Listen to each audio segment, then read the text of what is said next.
Before anyone else can love your movie, you must love it yourself. Harpin is a story artist, writer, and showrunner of the TV show My Dad the Bounty Hunter. He'll tell you how to balance comedy with good storytelling, how to transition from visual development to screenwriting, what is a showrunner, and what's a writer's room like. And if you stick to the end, you'll hear about the proposed Batman Beyond movie and the threat that AI poses for animators. Hi Patrick, and welcome to Write for Animation. I'm so excited about this interview. Thank you for having me. I'm excited to be here. So let's start from the beginning, how you got your inspiration to become an artist in general. Also, you mentioned before that you had some portfolio review from Pietro and Mark Andrews, got you to spend some time at Pixar, then Blue Sky, Wes Anderson, Sony. I'd love to hear a little bit about your background, but also if there's any lesson that maybe you brought home from each of those experiences. When you list it all out like that, that has been a wild path. I grew up in rural Maine in New England. I hadn't met any animation artists out there. Then when I got into CalArts, that was the Hogwarts for animation. That was a big deal. That was the first time I met other animation people. That was really exciting, but it was also really scary because they were all really good and they were all better than me. And I was like, oh my God, I gotta up my game if I'm gonna work in animation. But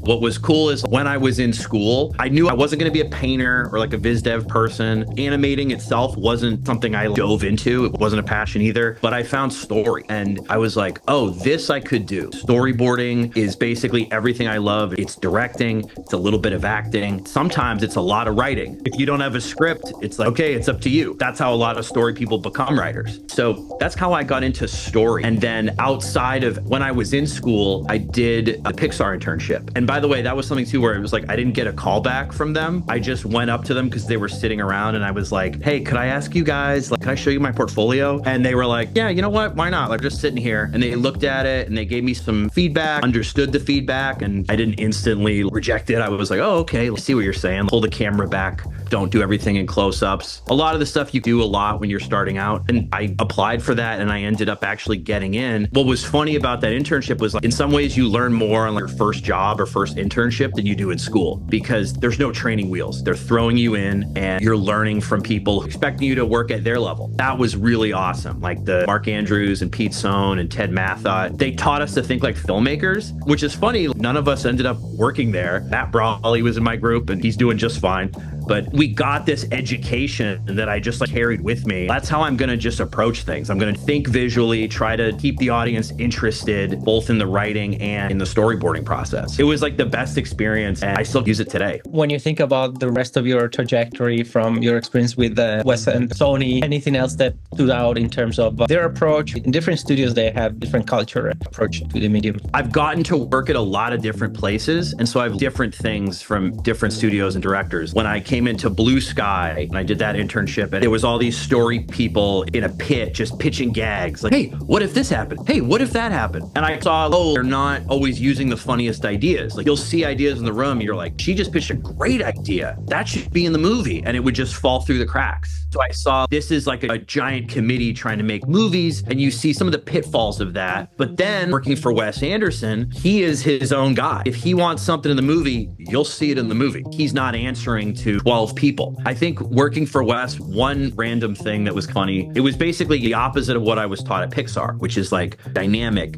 I'm trying to always do these like John Frankenheimer dynamic angles. And with Wes, everything's proscenium, you know, the style. But what was funny with him is he asked me, why do you draw all the characters smiling in the background? And I was like, oh yeah, I guess we do that, huh? And he's like, don't do that. Everyone's just their neutral face is a smile in animation. Yeah, why do we do that? Huh? It reminded me about something that we had a panel at Livebox with Phil Lord, Jorge Gutierrez, and Peter Ramsey. And Phil Lord was sharing how the first version of Cloudy with a Chance of Meatball was hilarious, super funny, but the story was terrible. When it's focused on gags and the comedic aspect, some of those decisions are also not in service for the story, especially when it's Blue Sky. It's more family-friendly, gag-driven, but there's also heart and a story. How do you make those decisions nowadays? They would always say when a movie's not working, it just needs more gags. gags. Hey guys, pitch more gags. I'm one of those people who, when they need more gags, they'll call me and they'll put us in a room and they'll say, basically do punch up. And I like doing that. It's fun. But what always happens in those rooms is people are going, this would be a lot funnier if the story worked. You'd have more jokes if the character motivations were stronger. Early on in my career, I remember hearing this older story artist saying, you can't just pitch gags forever. And he was like, as they were basically firing him. But I remembered it and I was like, you know what? He was right. To me, what's more interesting is when a joke actually becomes emblematic of character change. Like on My Dad, the Bounty Hunter, especially I can think of like Blobby, where it's like Blobby, yes, he's comedic relief and we're using him as a wise ass, but he becomes a major story element and adds some range to the characters in the show. Something that would start as a joke. I remember I pitched to the writer's room the idea of like, spoilers, by the way, for season 2. What if he had a fake death and split in 2? But that was a joke, but it's like, oh, you know what? That actually can create a great plot line for us in just a pure story map way. To me, jokes are never just jokes. They can always be something more. Sometimes they can illuminate character. That's how I try to work, is like you want to serve both. They work on different levels. That's also why I love story artists, your directors, your writers. Now, specifically thinking about many in our audience are coming from story and they're discovering how they have this superpower already that they're able to direct and shape scene onto the page, and they want to learn more about writing. What was the transition for you now that you have written scripts, and how would you encourage a story artist to start onto a path that can lead to create their own stuff? I'm very passionate about story artists writing their own stuff.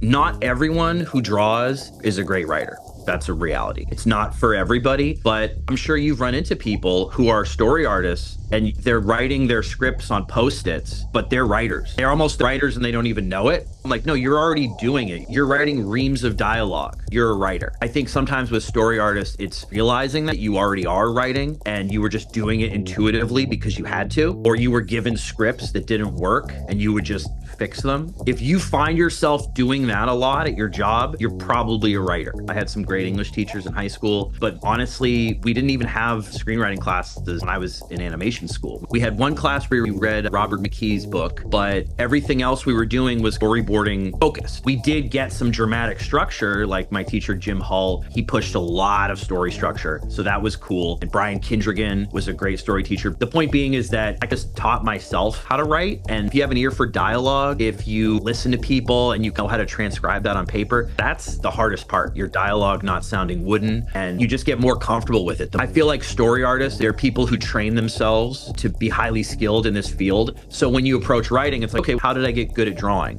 Did it a lot and I just committed to it. The more you do it, the more fluent you get, where it stops. It gets less difficult the more you do it. So I actually have found that one of my office mates at Sony, we were both frustrated story artists. We were wanting to improve the story. When you're a story artist, you're not always allowed to touch the script. It's nope, that's the gag, stick to it. My buddy was Justin Gordon and we were both talking. We were like, we have to do our own stuff. If we don't do our own stuff, we'll never get to fix the stories. We'll never get to improve the stuff we work on. We both committed to that. And now Justin has Invincible Fight Girl coming out, which is awesome. And that's him, just pure grit, making his own thing, pushing it through in a crazy time in the industry. I love seeing that. I love seeing people who are like, no, I'm a story artist, but I write. Here's my scripts. How do you do that internally at a studio? Thinking about somebody that maybe feels the same when you hear that, they say, that's me. I always struggle with that. If you're already at a studio, you have a leg up on a lot of people because maybe there's a writer in the building and you could say, hey, could I send you my script? Could you read this? Is that okay? And you have access because you're in there as a working artist. You also have to listen to people and people who you trust, who aren't afraid to tell you like this stinks. That's very important. And you will get real feedback, especially from your peers and people who are invested in you. They will be honest with you and say, I think this isn't working yet or whatever. But yeah, I recommend sending scripts to people. And even sometimes it's, hey, you know what? I'd like to try out for this. I know I'm not going to get paid a lot, but I'd like to take a pass at this script for a short film or whatever. If you want to transition more to writing, you need to have good scripts that you've written on your own. No one's going to pay you to start writing because you're not proven in that realm. So a lot of the stuff you do at first is proving yourself with a spec script. Hey, I wrote this. Hey, I'm on this movie that's not working. I took a pass at a scene that I wrote in final draft. Here's the voice of how I would approach these characters. You have to be careful with that because people will get feathers ruffled if like you're trying to be a writer. To me, what should be in our industry is best idea wins. And if the funniest person in the room is a writer or a story artist who writes, it doesn't matter. To me, that's how you can transition to that. Sometimes you might have to turn down story jobs. One of my friends, he had to literally just call himself a writer and not tell people he could draw. Because if they know you can draw, they're like, oh, okay, that's the box I'm putting you in. I was thinking about the opposite when you mentioned something very important. You have access when you're inside a studio.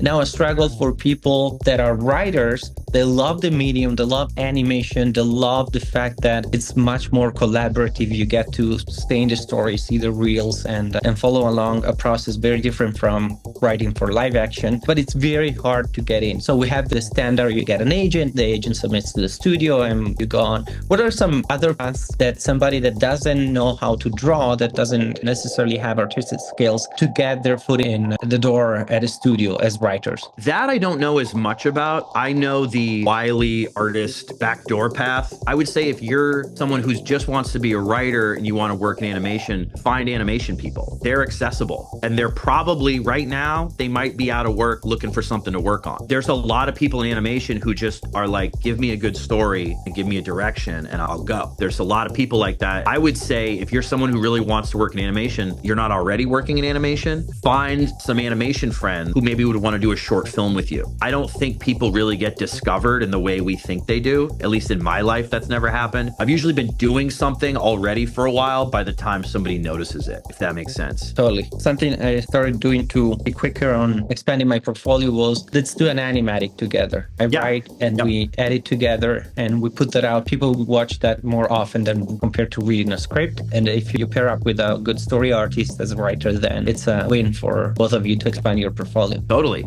And that's the thing that they don't know they have. You're trying to get someone to read a script. That's a commitment. It's not sexy imagery yet. If you're an artist, you can actually put together an animatic, and that definitely helps you stand out from the pack. That's stuff that we have to do. That's how we Dad the Bounty Hunter. That first script was not an automatic, oh yeah, this is totally ready to go. We had to have a board artist board the opening. I edited it myself because we weren't in production yet, and just basically pitched that and said, this thing on the page, this is what it's going to feel like on screen. And that was what kind of made them go, oh, okay, wow, yeah, that is actually exciting. Okay, cool. So that's your secret weapon if you can draw and you're also a writer. Sometimes you sell a show, even with the script, it becomes not irrelevant, but the least important piece in the pitch session. They're going to look at the concept art, the animatic, or even more so, the pitch itself. They know the story can get better. That's a great segue to learn more about your process for this series. I would start with definition. Sometimes in this interview, we're lacking the understanding of, okay, what's a showrunner? What do you actually do? If you had to tell somebody that's younger in the industry. A showrunner is basically, you're representing the story. In every meeting you go into, you're representing what was decided on in the writer's room. You're a little bit of the voice of the show, and you have to always represent that. You have the whole thing in your head, but not everybody is in your head. So it's on you as the showrunner to communicate that and to communicate it clearly so people can do their job. That's at its most basic what it is. It's, to me, you have to be a writer. There are EPs who don't write, but they usually are partnered with a very strong writer. But being a writer is like, your TV is a writer's medium. You're constantly having to fix lines and come up with stuff on the fly and react to notes very quickly. It's like you're running for mayor, but you're having to talk to everyone, shake hands with everyone, and make sure that everyone understands why they're doing this. Hey, I'm designing this prop. And you're like, here's what's going on here is this is a space casino, and it's these aliens who are like the mafia in this world, and this is their casino. So it's going to be garish. Think like the Bellagio. That's what we're going for. Oh, okay, great. You're giving people the secret code of what you were thinking about when you were writing it or what was being talked about in the writer's room. And you're trying to spread that gospel to everybody on the crew so they know how to hit the assignment. What was something maybe unexpected for you when you stepped into the role for the first time? A lot of the people on my show, we were all people who were ready. We've been waiting for a while. Pretty much all my leads were people who probably should have been in that position audition 5 years ago. So everybody was, let's go, we're ready to do this. But some of the stuff that I wasn't prepared for was working with actors. That was a real education for me because you've written your script and you've poured over it. And yes, this is the thing. And then you get an actor in there and they're their own person. They're from whatever city they're from. They talk the way people from that area talk. Now with the character's real. Now it's alive and you have to roll with that. You can either buckle and go, no, that's not the way I wrote it. Or you can say, you know what, this is now a real person talking to me who's in this role, who's in the head of this character. Let's see what they do. Giving the actor a little bit of ownership over that and letting them, it's not going to be exactly what you wrote. It might end up being better. And I think that's something that as a writer, it could be very hard for us to do because we're like, but I wrote it like this. And it's, hey, you know what? If this person says it like that and it sounds more natural that way, that's the one you should go with. It was that kind of staying on target with what you need to do in the script, but also being open to surprises. And by the end of it, I was like, oh, I love this. Like, you never know what's going to happen. Did that change your approach to dialogue at all? Absolutely. The biggest thing that actually changed my writing was editing animatics, working with the editors, because once you've gone through a process where you've had to cut scenes that there's no conflict, there's no meat to them, and you end up cutting those scenes later. So then now when I go back to write, I see that scene a mile away where I'm like, that's gonna get cut. We don't need that. You become less precious with your own writing after you've edited your own stuff and you've actually seen, we don't need the hallway walking scene. Let's just get to the diner. That's something that's changed my writing. Definitely. Something that I absolutely love about the show is the tone. I'm watching it with my daughters. We haven't finished season 2, to be honest, but we're getting there because we want to watch it together. As you should for Dad the Bounty Hunter. Exactly. I even make jokes as they leave, like pretending to be a secret bounty hunter. All the references and the tonality of what I grew up with also. I can see references to Star Wars, to Terminator, but I don't see them as an homage. But I think that they're deeper than that they're tapping into the reasons why those things were working and the fact that you're taking your audience seriously. It's not a typical kids show where it's not dumbed down. It's not afraid to talk about themes that are important, I think, feminine dynamics and the struggle. Can you tell us a little bit about your approach in general, which is something that has been discussed even more so recently with the medium of animation? You need to take your audience seriously. I think a big misstep in animation is people talking down to kids and thinking that kids are dumb. They're not dumb. They're little people and they want to watch good stuff just like you do, just like all of us do. And I think that when you don't spoon feed them, people actually pay attention. They're actually like, oh, I got to work for this. You're rewarding them for paying attention at all these little points along the way. So I think that that's the biggest thing I see right now is there's this kind of attitude that this is animation, it's for kids, they're dumb. This is just nanny TV that we'll put on in the background. And it's like, no, like it doesn't have to be that. And actually, when you approach movies that way, audiences can smell it. They can smell the cynicism. They can smell the no one cares. I think when you actually pour your heart into it and you lead with that and you go, I would watch this whether you have kids or not. That to me is when animation steps out of just being, oh yeah, that's the kids table, that's fine. To me, it's when you just make a good story that maybe happens to have kid characters in it. That's what Jurassic Park was for me as a kid. That was my favorite movie. Is Jurassic Park a kid's movie? No, but I had an entry point. There were kid characters in it and dinosaurs. I think that as long as you're an advocate for the audience where you're going,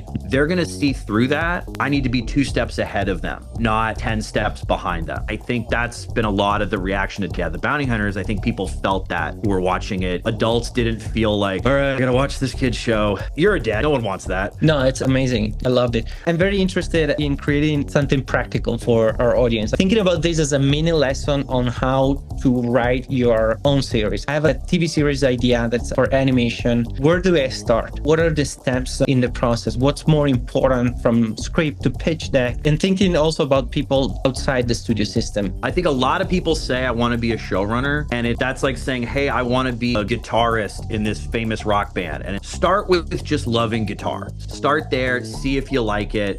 I love showrunning. It's the best, but it also kills a lot of people. It can be a tough job. I love it because it's the part of it. I get to actually fix problems that come up. So that's satisfying for me, but it's a tough job. And before saying, yep, that's what I want to do, make a short, make 4 short films, learn from that process. I think that they want to see their story on the screen and they have this idea of their own series. Sometimes it's huge. It's the next saga. I love your advice. Even on a practical level, you need to start with the basics. practice and prove yourself. You also discover what's it like to be on the job. It's not like instantly seeing your idea on the screen.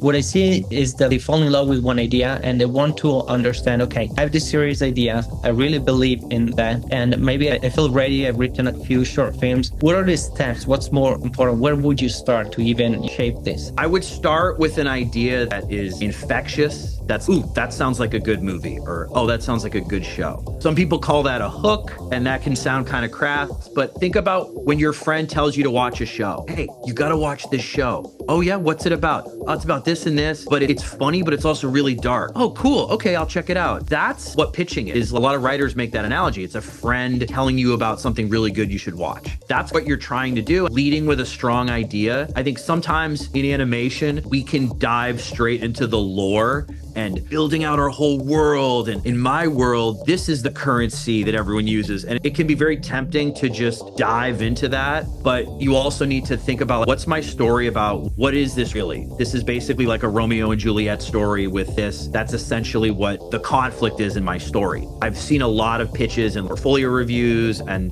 seeing more as a teacher. One of the things I've noticed is sometimes people in animation, they want to do stories where it's like wish fulfillment and where it's my world is screwed up, so I'm going to create a world that's like perfect and everyone's happy and it's great. And I'm like, that's awesome, but that's boring. That's not exciting. You can create characters you love, but then you kind of need to put them through hell. They need to lose things and they need to be motivated to accept that call to adventure or whatever's happening in your story. And I think we're not really in the wish fulfillment business. I know sometimes animation seems like that, but we're really not.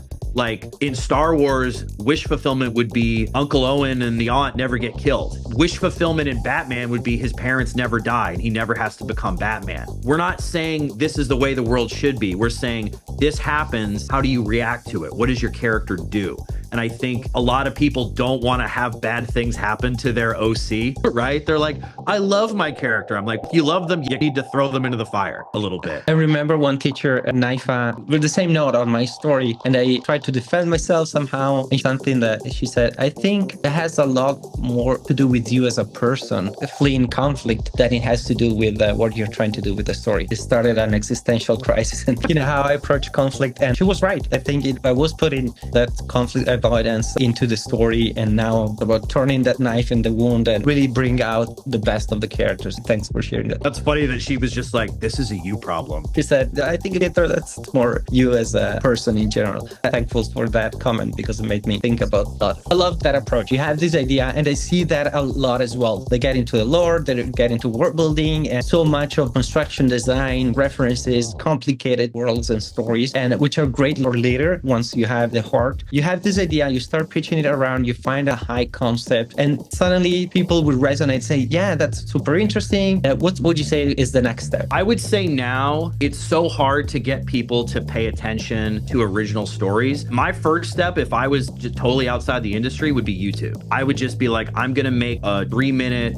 short scene of the show I want to make. But even people in the industry are doing right now, because it's like, you just can't wait for people to discover you. You have to just start doing it. As far as like pitching something like, hey, I've done a short film and I want to pitch it as a series. I just use the network of people I know in animation. We didn't even really use agents. It was like, you're asking, hey, I know someone who works there. Do you know a development exec there? I have a pitch. Could me and my friend try to get a meeting with them? And just knocking on doors the old fashioned way. I think it's a lot easier for people who have representation, because that person can just pick up the phone. But if you don't have that, you can still get in touch with people, especially if it's a good idea. If people go, okay, what's your idea? And you can actually say a little elevator pitch, that's going to set you apart. Most people can't do that. I would also say it's if you're starting to build a following online where you're like, hey, my people like my short film. Hey, look at this. I did 2 of these and it already has this many people are drawing fan art of my thing. It's cool. That's a much better way to start the conversation. I'm already doing this thing. Do you want to be a part of it? That's a great way to start the conversation, especially right now. I would also say, just got to get a hold of them any way you can. Even if, hey, I know artists on this crew, maybe they can put me in touch with someone who will hear my pitch. That's what we did. It's not necessarily the ideal way, but it's what you have. Absolutely. And that also opens up the world of, compared to years ago, you can put something on YouTube and shout on LinkedIn and get in touch with people. Years ago, it was harder unless you were in the industry, like in LA or at least in proximity to some degree. So we have all these new opportunities. What are the basic elements for a pitch in terms of knowing your verbal pitch, but what are some other elements you want to, there are a must for pitching your series idea? I think some practical advice for pitching is don't just pitch to other animation people. Or if you're doing a thing, I'm doing a thing about elves, and that's my show's all about forest elves. Don't just pitch to your friends who are into forest elves. Pitch to your friend from high school who doesn't really watch animation. See if you can get them to go, huh, okay, that's pretty cool. Pitch to people outside of your little bubble. When I have to pitch to my parents, they will not get on board with something if they're like, I don't get that. That's what, and that's on me to sell them. I think of story and pitching as you're a storyteller at a campfire. If at the end of your story, everyone has left the campfire, you need to work on that story. There's no rules about how to keep people engaged, but if you're seeing people like drift as you're pitching it, you're like, okay, I need to think about either my story or how I pitch my story. Do you think people focus too much on, I have to have my script ready, the pitch deck, concept art? What is something that maybe some people are spending too much time on, and the opposite as well? What are some documents that you want to have ready when you get into the room? I think that a strong poster and outline of kind of what happens in the show could be even like a 5-page outline. But I actually think that most people don't spend a lot of time on scripts.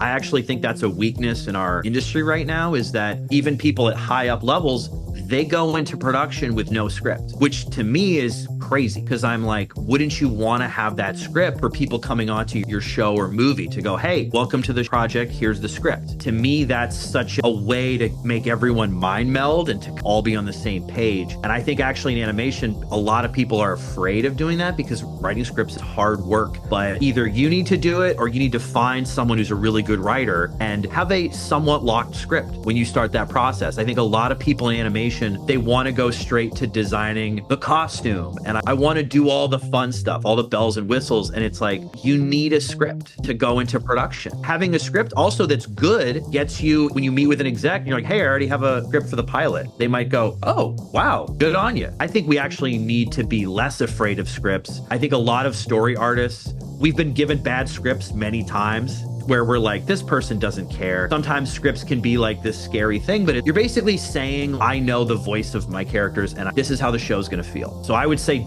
people need to be less afraid of walking in with a pilot script or even a script for a feature. A lot of movies, a lot of shows, they'll be 2 years into production and still no script, which to me that's not a place you want to be. Yeah, I'm hearing that what becomes a strength, especially in studios that have a lot of budget. You think about Pixar, Disney, they're storyboarding over and over. But then when you come from the indie world, it's not a luxury you have. I've heard from people within the studios that they think that it's still a waste of resources not having a script because they're sometimes relying too much on the reels and animatic, let's see what sticks, instead of thinking on the page, which is much cheaper. I think what you mentioned about, don't worry about the script, we'll figure it out, we'll just put it up in animatic, we'll just do forever plussing, I think that's over. I don't think even big studios can't afford to do 5 years of searching. I think that time is gone. And to be honest, it was always frustrating to me because we could do so much more if we start from a good place. When you get a script that already works, it's exciting because you're like, oh, this is already good. Now I can just make it better. That's such a great feeling. And that's what I wanted my story artist to feel, because I've been in the story artist's shoes before, when you get something and you're like, I can tell this person doesn't care. So when I give them a script, I really thought about it and I really want to give them their best shot so they can do their job, because I've been in that job. That to me, like that idea of we'll find the movie in animatic, I don't believe in that. I think you have to start with a great script. Especially in the indie world, we're playing the game. We don't have unlimited lives. We don't have unlimited screenings. You maybe get one chance to show one 4-minute animatic to someone who could maybe buy your thing. That 4-minute animatic has got to be good. I think now we need to be actually tougher on our stories, because if we're not tough on our story, it's going to go in and it's going to get cut up. You don't want the movie to have to get fixed by someone else who's not writing it. You want to get ahead of that and go, you know what? Everyone in my life is telling me that this main character is a jerk and no one likes him. And it's, I need to think about that and really be like, why does everyone think my main character is a jerk? You should be doing that searching before you hear it from high level execs. That's something that we have to kind of embrace and not wait for them to tell us stuff that you already do. I think it's really important for us as a writer for animation. That's the idea, to help you with that. What is the process like? And you had the pilot, and then once you get into production, how is the writing room room working in a show like My Dad the Bounty Hunter? We were making it up as we went. We were first-time showrunners, but we also had seen what worked and what didn't in our sort of previous lives as story artists. I'd worked as a writer before, so I knew a little bit about what I was doing. We brought in people who we thought were good writers. We hired a story editor, Justin Gordon. This is a Justin plug, basically. I'm just plugging Justin. That's what I'm here to Let's do it. But we got someone who is a very funny, smart writer, but who also knows story. And we also had writers who weren't artists, who were just animation writers. On the second season, we had Tomi Adeyemi, who was a novelist who hadn't really written scripts before. So we had a variety and diversity of types of writers who came from different writing backgrounds. I think it was on me and Justin, we've seen where stuff is like, you write this whole big scene that's like a massive feast and there's all these props and there's a cast of thousands. And as a former story artist, you can go, hey, you know what? We don't need all that for this scene. Let's just nip it in the bud. And that's a lot of the stuff you're doing. You're pitching ideas. You're trying to create a safe space for people to pitch and for people to also go, I don't know if I buy that. And that's on you in leadership. Yes, you're the boss, but it doesn't mean everyone has to love your idea. They have to be comfortable enough with you for them to say that. If I pitch something and they're like, I don't know if I buy it. I'm like, okay, all right, what about this? A great rule for writers' rooms is what they say in soccer, where it's like you play the ball, not the man. It's not about us critiquing each other. It's about us just throwing up ideas and either, oh, that's great. I don't know if that works. That's the kind of writers' room I like to be in, where everyone's working for the same goal. And if something hits and everyone laughs at it, you're like, okay, we got to use it. Don't just reject it because you didn't come up with it. And don't refrain from sharing a terrible idea as well, because then somebody else can pick that idea and flip it and was terrible, but now it's great. You're really trying to make people feel comfortable to try stuff and maybe it doesn't land, and that's okay. That to me is a good writer's room. Come in with a strong idea. On Dad the Bounty Hunter, me and Ev, we came in with a lot of it figured out. It was that same kind of mind melding with the writers and saying like, hey, this is what we have figured out, but this is what we don't have figured out. Especially on season 2, it was much more blue sky, which I think was great for them because it was like, oh wow, this is very open. We have a lot more wiggle room to try things. As you heard, writers' room are all about collaboration. That is why I created the WFA for Animation Academy, a community of passionate storytellers where we all help each other improve our scripts and bring our careers to the next level. Join today from writeforanimation.com/academy. I cannot wait to meet you in our next session. I would want to end with a little bit of Batman Beyond, learn a little bit about what you're able to share, because that got the entire industry excited. First of all, it's one of those exceptions where you are in a position where you can think about an existing IP compared to a newbie writer. You have a strong idea about what that could be. I'd love to hear about your inspiration and the state of the project. If there's any news you can share or anything you want to share about it. I can't share too much about it, so my apologies if I'm a little vague about it, but I can talk about what drew me to it. Honestly, Yuki Demers, who's production designer I work with, he's also a producing partner and a good friend. He had actually said to me, hey, do you think there's a story in Batman Beyond? Because he's a diehard Batman Beyond fan. And I was like, oh, I loved Batman Beyond as a kid, but I don't know if it has the legs for an elevated movie. I know I loved it as a kid, but also I'm very wary of nostalgia. I think sometimes it's like you shouldn't make something just because you liked it as a kid. That doesn't mean it needs to be rebooted. In fact, I'm usually against reboots a lot of the time, but I was like, let me go back and watch it and see if it hits me, see if it strikes me as something that would make sense. I went back and watched it and I saw this thing where I was like, if I change a few things here and move some things around, the story goes from being very good to something really special. That's what excited me. And I was like, hey, I actually think we could do something with this that's dramatically really interesting and compelling, and more Mask of Zorro, which is one of my favorite movies. My mom used to always watch that on the treadmill. That was one of her treadmill movies on VHS. That was how I fell into it. It's one of those things where you pitch stuff, and most people, when you pitch things, you're like, you promise people there's the need for this. I promise people want this, but you never really know. When you're in a room, everyone can love an idea, but they don't automatically know it's going to be a hit, right? So they have to take a risk. And right now in our industry, people are very risk averse, right? It's a scary time for people at these studios and they don't want to rock the boat. I think for us, what was really validating was those are just 3 of Yuki's paintings. We had so much more that we developed. Just those 3 paintings alone got people people so excited and were like, take my money, I want to see it. Like, they didn't see the story. Just that alone, they were like, in. And that's a testament to Yuki's art. He's amazing. I think it was very validating to see that reaction and to go, okay, we're not crazy. This would totally make a great movie if it has a great story to go with it. I have to deliver on the story side. That was really validating. You have to go with your gut. That's a lot of what development is. You going, I think this would work. And the other person would go, how do we know that? And you're like, I would want this as an audience, and I feel like other people would. So seeing that reaction for Beyond, it really cemented that for me. It's like, you've got to make the kind of movies you'd want to see. I think a lot of times when you talk to people in the industry, everyone working on the movies, yeah, I'm working this thing, I don't really like it. You know that's not going to be a hit. The love and passion has to be there. That was super validating to see audiences react feel the same way we do. That's fantastic. I love the art and cannot wait. Finger crossed we'll see more about it. The lesson for me is also put yourself out there.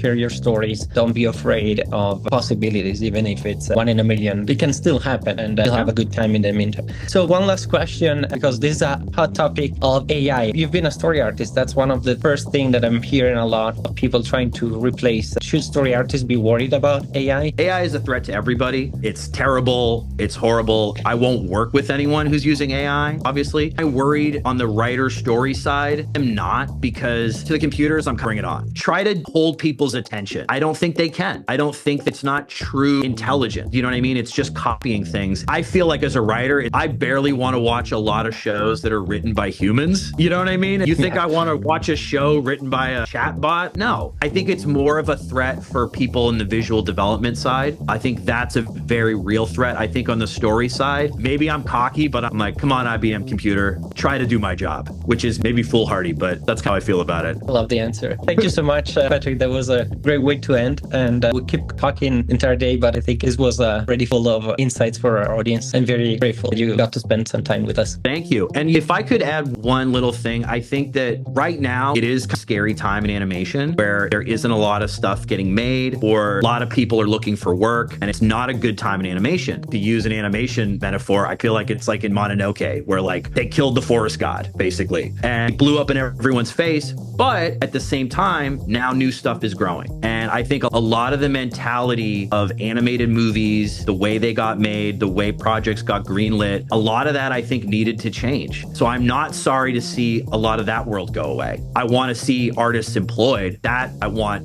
more of. But I think our art form, it's up to us to stay connected with audiences. That's on us. And I think that even though it is a scary time, it's also an opportunity for new people. Like in the 1960s, the big Hollywood movies weren't doing well. Like How the West Was Won was flopping, and they're like, what do we do? And they had to bet on newer voices, people from the counterculture, to actually get audiences back in theaters.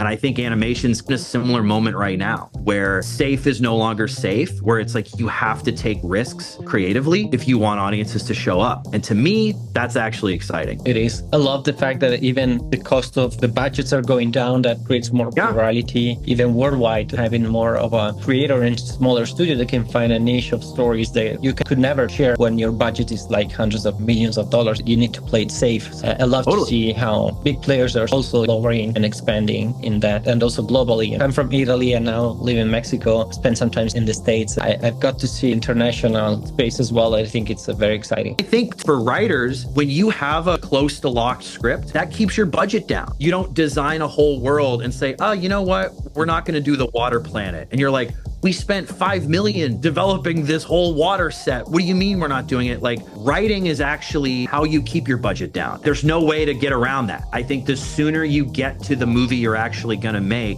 the better. Actually having scripts is actually like production savvy, where it's like, no, we're going to build what's in the movie and we're not going to build anything outside of that. And that's a way to keep budgets from ballooning. Because if your budget balloons, now you have more people weighing in. You're going to have more voices in the room because you're not making a $40 million movie now, you're making a $100 million movie. So now you have to appease all these people. If you keep your budget down, it's less of a risk for them. They're more willing to let you try things. I love that you shared that, because even as a writer, especially in the world, when you're negotiating, you can tell people there's a project that's been on for a while and they're trying to make it better. 90% of the time, you're going to reduce the budget, and what they pay you is going to pay itself. It's going to be a better story, but it's also usually a more contained film because most of the time, let's say it's the goal. Complications are what makes the story worse. And when you're the person in charge of making the story better, which usually comes with a simplification of the plot and lower the budgets. Especially in the indie world, they try to save a lot on the script, and that's usually very expensive down the line. It is so much cheaper to fix things at script stage than, oh, we built a Frankenstein suit and we're not going to use it.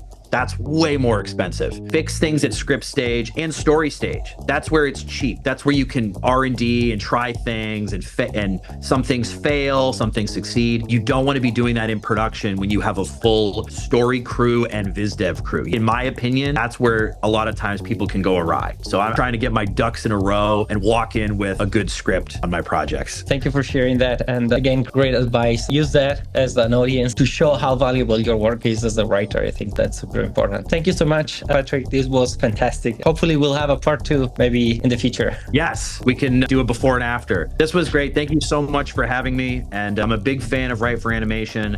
I want to see animation writers more visible and talking about their process. So this is great what you're doing. Thank you so much. Thank you, Patrick. AI is a hot topic these days with all kinds of opinions flying around. Check out this video to hear what this storytelling master has to say about it. I'm Pietro. This is Write for Animation, and I'll see you there.